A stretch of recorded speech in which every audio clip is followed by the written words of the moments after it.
little Michael was squirming in his pew on Easter Sunday. He had on a new outfit. His little tie was a little tight, and his new shoes felt very tight on his feet. So he was squirming and mumbling, and his dad heard him say, "I don't know why we do this every year. It's the same old story, and it is the same every year." But you know, dear friends, the truth of the matter is the story doesn't end the same every year.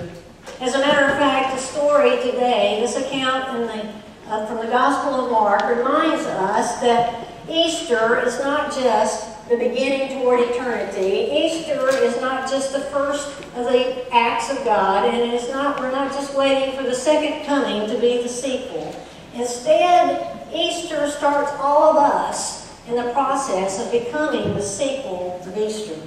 Because we're reminded in this account today, as the women gathered there at the empty tomb, they were surprised and shocked to find the stone rolled away.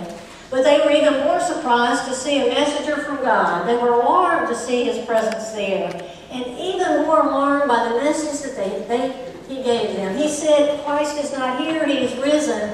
And much like I would, if I would have been there, I would have gone, "Okay, let me see him." But instead, what the messenger said, "Go and tell the disciples, and especially Peter, to go to Galilee, and Jesus will meet them there."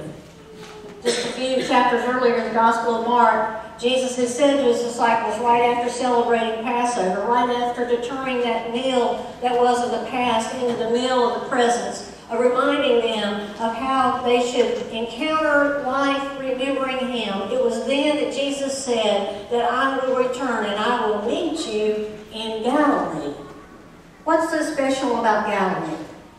You have to remember that this is Sunday, but in the Jewish week, it was a work day. It was the beginning of a new week, and people were all about going about doing their work. And as Jesus was already in Galilee, perhaps waiting for his disciples to come, he had returned to the place of his beginning, where his ministry had started. And not only that, he had returned to the place where he had met his disciples. In other words, they had gone full circle, and now they had moved through that extraordinary event of the cross, and they were returning home to do what? Christ is risen. Now what? And the women, as they gathered there, these very same women, had courageously been with Jesus as he was crucified. They had been there at the foot of the cross and watched this man, this wonderful teacher, this was he indeed Son of God, Son of Man, being crucified. How could this be possible? And they had watched.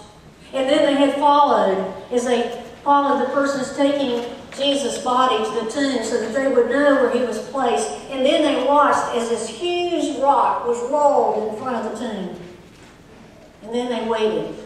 They waited until Sunday, to the work day, to return, to anoint the body, to send that message of grief and mourning and that aspect of precious love. And as they were coming to experience the tomb, they were, I'd like to suggest to you, it was like the first committee meeting, Christian committee meeting. They're on their way, and what are they talking about? Well, what are we going to do about that stone? What are we going to do about that rock? I don't think this is going to work, because what about that rock?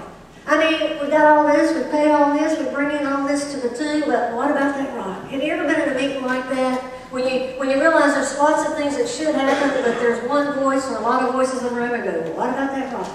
Won't work, never worked before, won't work now. Ever had any meetings like that? I'm sure you haven't. But anyway, as they were coming toward to the tomb, amazement of amazement, the thing that they had been worried about the most was gone. It had been moved. Some things a little different here. It's been moved, and so as they get close to that grave, to that tomb, to that place of death, they encounter a messenger of God. And as they encounter that messenger, and as he gives them this most incredible news, these women who have been so courageous to this point, it says that as he tells them to go and tell the disciples, it says, according to Scripture, they left in fear. They were afraid. What were they afraid of? What are we afraid of when God speaks to us? What are we afraid of when we're asked to move out from the grave, from the tomb, and enter into the real world? What are we afraid of? Are we not sometimes afraid that our voice won't be loud enough, or we may not say the right things in the right way? Or is it perhaps we're wondering, but what does this mean? If he's returned, why in the world is he going to show up in Galilee of all the places? There are much better places, much larger towns, places where he can draw a lot more attraction. But instead, the message is, tell the disciples to go to Galilee. In other words, the message to the women there, and perhaps even your friends, the message to us today is that we must look for Jesus back in the ordinary aspects of life. Just as he had transformed people in a very ordinary way when he walked this earth, he is still about transforming the ordinary into the extraordinary every single day today. For those of you who are visiting with us today, or perhaps haven't been here in a number of Sundays, would you believe me if I told you it's always like this every Sunday? We always have the choir and the bells and the drums and the children. Would you believe me? I hope not. Because the reality is that this is an extraordinary day. It's a day when we allow Christ's presence to transform us and to move us out of the ordinary into the extraordinary. And God, in his amazing way, uses human instruments to play bells, play drums, and sing, and even a human instrument here to proclaim the reality of the resurrection.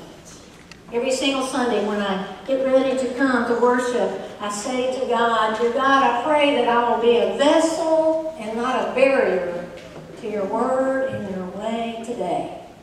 Because you see, we do have a choice. And the women did have a choice. It says that they went away and did not speak to anyone, but we know that that was a temporary thing because later they did. They had to because the disciples did come. And why do you think they said, especially to Peter? Do you remember Peter? Do you remember how he boldly said, no matter what, Jesus, I'll be right there with you every step of the way? And do you remember how Jesus said before the top crows, there we go, 3 times, you will have betrayed me. And indeed, Peter had. He had betrayed Jesus. And yet, the message is, especially Peter, especially those of us who are here today who have doubted Jesus, especially those of us who have, in presence of other people, denied Jesus, especially for those of us who are here today who still doubt whether or not Christ did indeed rise again, especially for us. Jesus says, come to the ordinary place of Galilee, and let me be there for you. You see, dear friends, the message of this is that as women came to the tomb, just as we are here today, Jesus is not telling us, well, sit back and watch what I'm going to do. Instead, he's saying to each and every one of us, what are you going to do now with this message? I'm calling you to go forth, to share, to speak, to love, to care. It's time for us, each and every one of us, to move out of our tombs and encounter the living presence of Christ where we are. Jesus comes to us in the ordinary. Those of us who have experienced grief, isn't it true that there are times when we feel our loss in the greatest way in the most ordinary things? Perhaps it's that moment when you are thinking about something that has happened in your day and you're almost at the point of picking up the phone and sometimes even dialing a number, and then you realize that loved one is no longer here. Perhaps it's that time in your life when you realize that you just can't even believe that person is not here with you. And it's in that moment that the reality of the resurrected Christ becomes most real to us, isn't it?